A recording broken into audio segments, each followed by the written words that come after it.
Bon matin, l'Église de la Cité Mascouche. Je suis content d'être avec vous ce matin. Un bon lundi, puis bonjour aussi à ceux qui nous écoutent en différé plus tard dans la journée.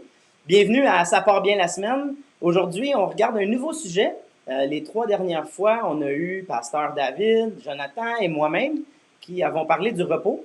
Puis aujourd'hui, c'est notre but de pouvoir parler avec vous comment on lit. Personnellement, là, moi, comment, Joël, je lis les Écritures. C'est quoi les, si j'ai quelques petits trucs que je pourrais vous donner pour lire les Écritures, qu'est-ce que ce serait? Comment vous aider là-dedans? Puis, ça serait le fun de pouvoir entendre dans les commentaires, même vous, quelques trucs que vous utilisez vous-même pour pouvoir lire les Écritures. Maintenant, ceci étant dit, plongeons tout de suite dans notre sujet. On a juste quelques minutes, donc ça ne pourra pas être exhaustif. C'est ce qui fait que c'est bien que Pasteur David et Jonathan vont pouvoir eux aussi renchérir sur ce que je vous dis. Mais il y a quelques petits trucs que j'aime bien. C'est sûr, quand on commence, on commence dans la prière. C'est un ami dernièrement qui me disait ça, hein, c'est tellement un élément important. Puis pourquoi commencer dans la prière? Pourquoi le chrétien, avant de lire un livre, commence-t-il dans la prière? Ça, c'est simple, parce que quand on lit la Bible, on rentre dans notre lecture dans un état d'esprit où ce que on cherche à écouter. On cherche à être dans l'écoute. Un peu comme quand notre épouse, notre conjoint, là, ça peut être notre épouse ou notre mari qui vient nous parler, puis il y a quelque chose de très lourd à nous parler, à nous dire, ben on va pas continuer nécessairement à faire la vaisselle, on va pas continuer à passer l'aspirateur ou la mop, on va s'arrêter, on va écouter, on va s'asseoir peut-être autour d'un café, puis tout simplement être vraiment à l'écoute autant mentalement que physiquement parce que c'est quelque chose d'important que la personne a à nous dire. Et c'est un peu ça aussi, à travers la prière, on se met dans un état de soumission devant Dieu.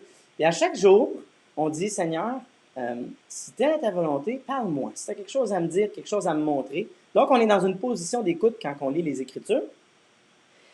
Aussi, une chose extrêmement simple, mais que moi, j'ai trouvé qui était clé dans ma lecture de la Bible, c'était un pad de papier et un crayon.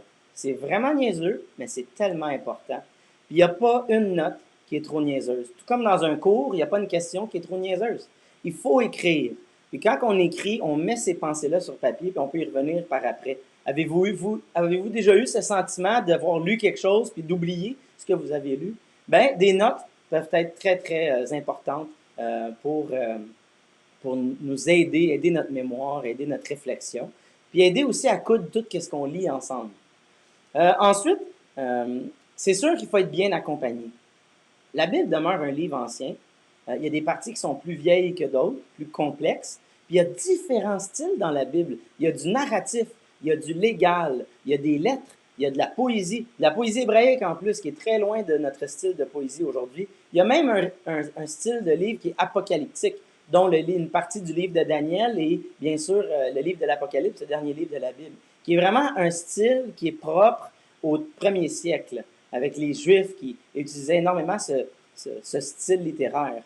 Donc, c'est complexe, il faut être bien accompagné. Qu'est-ce que je veux dire par bien accompagné? Posez des questions autour de vous à des gens qui ont déjà étudié la Bible, qui aiment étudier la Bible. Demandez-leur quel dictionnaire, même quel commentaire utilises-tu. Je trouve très, très important pour moi d'avoir une bonne série ou un bon commentaire sur le livre que je veux lire. Un commentaire qui fait un bon équilibre entre ce qui est technique, comme parler de la langue, mais aussi entre l'application dans la vie personnelle aujourd'hui au 20e siècle. Il faut faire le pont entre ce que les Écritures disaient à son premier auditoire, donc principalement juifs ou bien les premiers chrétiens du premier siècle, faire un pont entre eux et nous aujourd'hui. Et ça, c'est un art. Hein? Il y a vraiment un art là-dedans. Il y a vraiment de l'expérience à gagner. Il y a différents... Euh, après plusieurs années de vie chrétienne, tu commences à gagner de l'expérience dans ce domaine-là. Et tu peux lire la Bible avec un peu moins d'outils, mais les conseils sont toujours bons. Tout comme on aime entendre nos meilleurs prédicateurs quand on vient à l'Église, un commentaire a le même tâche qu'un prédicateur. Il vient renchérir notre lecture. Je veux vous encourager ici, là, et c'est bien important, de faire ce qui est bon pour vous. Et qu'est-ce que je veux dire par là? C'est que chaque personne a sa propre couleur. Je vais vous donner un exemple. Moi, lire ma Bible, hein, ça fonctionne jamais. Je ne suis pas capable. Moi, j'aime lire lentement et bien coudre qu'est-ce que je suis en train de lire avec le reste du récit de la Bible. J'aime bien lire un évangile et voir comment il va tirer dans l'Ancien Testament et comment ce coup-ci, elle progresse à travers les lettres de Paul. Puis si ça fait longtemps que j'ai pas lu une partie de la Bible, ben là, je vais me presser à lire, par exemple, le livre de 1 Samuel qu'on étudiait dernièrement, ben le lire au complet d'un coup. Juste pour pouvoir rafraîchir ma mémoire. Mais si je l'étudie, je vais le lire, oui, d'un coup la première fois pour avoir une bonne vue d'ensemble, mais après, je vais plonger dans le livre. Un peu, moi, je vois comme une randonnée dans le bois où il y a beaucoup de paysages à découvrir, mais il faut continuer, il faut progresser, il faut marcher, il faut cheminer pour découvrir ces paysages-là. Les commentaires et les dictionnaires vont nous aider. Nos prédicateurs préférés aussi vont nous aider à le faire. Ensuite, quelque chose d'un peu technique, de diviser qu'est-ce qu'on lit. C'est très important de voir quelle partie est-ce que l'auteur de ce livre-là a voulu mettre ensemble. Je vous donne un exemple. Dernièrement, j'avais enseigné sur 1 Samuel, si je ne me trompe pas, 24 et chapitre 26. Puis, dans le milieu, il y avait le chapitre 25 où ce que David il va vers Nabal pour le tuer. Finalement, la femme de Nabal, elle vient, elle calme David. Puis ça, c'est un beau chapitre où ce que David a une leçon. Il apprend une leçon de vie où ce qu'il doit être patient et laisser Dieu agir. Et non toujours s'en résoudre à l'épée. Le chapitre 24, c'était David qui, avec Saül, avait coupé son pan de manteau. Il avait dit, moi, je ne veux pas mettre la main sur loin de l'Éternel, je ne veux pas le tuer parce que c'est à Dieu de s'occuper de son oint, c'est à Dieu de le juger ou de le garder en place. C'est intéressant parce que cette histoire-là, on la retrouve 2 chapitres plus loin au chapitre 26. Donc, le chapitre 25 est un peu pris en sandwich avec ces 2 chapitres, avec la même histoire où ce que David ne veut pas lever la main sur Saül.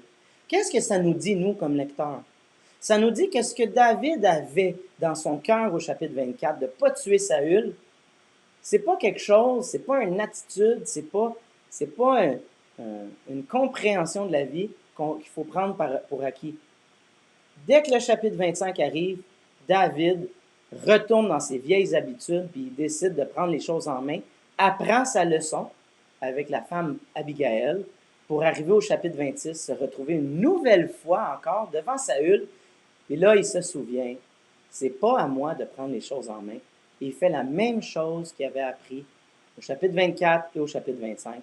Une unité littéraire de 3 chapitres. Puis honnêtement, j'aime beaucoup le narratif, surtout dans l'Ancien Testament, mais encore plus dans le Nouveau Testament. Les 4 premiers livres du Nouveau Testament sont des récits narratifs. C'est le fun, parce que le narratif, tu prends pas un petit paragraphe ou un petit verset. Tu prends une grosse histoire. Puis là, le narrateur, il joue avec les acteurs, il joue avec les personnages, il joue avec les lieux. Je suis en train de lire ce matin dans Marc, le premier chapitre. Jésus va se faire baptiser au Jourdain. Qu'est-ce que ça nous enseigne à nous aujourd'hui? C'est un défi de le savoir. Mais c'est super intéressant parce que on se demande, est-ce que ça nous enseigne sur le baptême? Est-ce que ça me dit à moi, il faut que je me fasse baptiser? Qu'est-ce que Marc est en train de nous dire? Et la clé, c'est le lieu. Jésus va dans le Jourdain pour se faire baptiser. Puis après, il va passer 40 jours dans le désert. Le narrateur joue avec les lieux pour montrer que comme Josué qui traverse le Jourdain pour aller en conquête de Canaan après le désert, Jésus, lui, rentre en Canaan, il rentre à travers le Jourdain. C'est comme un nouvel Israël. C'est le prophète que Dieu avait annoncé qu'il allait envoyer, qui vient pour à nouveau conquérir Canaan, malgré l'idolâtrie, malgré les démons qui vont l'opposer. Fait que de jouer avec les lieux comme ça nous montre différentes choses super intéressantes. J'ai pas beaucoup de temps, fait que je veux pas en passer, je veux faire ça vite avec vous.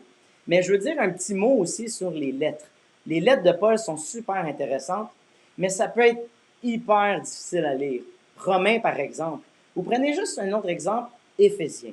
Le livre d'Éphésiens, si vous allez au premier chapitre, il parle de plein de choses abracadabrantes. L'élection, la prédestination, l'adoption. C'est fou les choses qu'il y a dans un tout petit chapitre. Puis là, on se dit, mais coudonc, il faut que je lise le dictionnaire biblique au complet pour comprendre. Voici un truc, moi, c'est ce qui m'a aidé le plus pour ma lecture, pour mes études et pour ma prédication. Trouve, c'est quoi que l'auteur veut dire. Une seule chose. La Bible nous enseigne sur une seule chose, un thème principal, l'histoire de la relation entre Dieu et l'humanité. Ça, c'est l'histoire de la Bible. On peut le résumer comme ça. Tu peux prendre n'importe quel livre de la Bible et trouver que le livre parle principalement d'une seule chose. Quand tu rentres dans les lettres de Paul, je le divise par paragraphe. Et je cherche à savoir, malgré tous les mots, toutes les idées, toute la théologie qu'il peut y avoir dedans, je cherche quand même, Paul, c'est quoi la une seule chose que tu cherches à me dire? Tu as beau parler d'élection, d'adoption, de prédestination, puis qu'on a été choisi avant la fondation du monde, l'idée que Paul essaie de te dire comme chrétien est assez simple, même un enfant peut la comprendre. Ton identité comme personne, qui tu est ancré dans le choix d'amour de Dieu.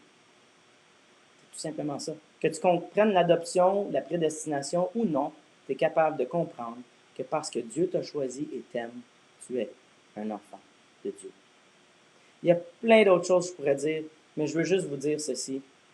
Marchez à travers cette forêt aux nombreux paysages et découvrez la Bible et n'ayez surtout pas peur d'aller chercher des aides, que ce soit des livres ou que ce soit des gens comme moi pour vous conseiller, répondre à vos questions et vous montrer comment est-ce que la parole de Dieu peut vous parler aujourd'hui. Je vous remercie énormément et je vous souhaite une très bonne journée. Demain matin, mardi, une méditation de notre pasteur. Bonne journée.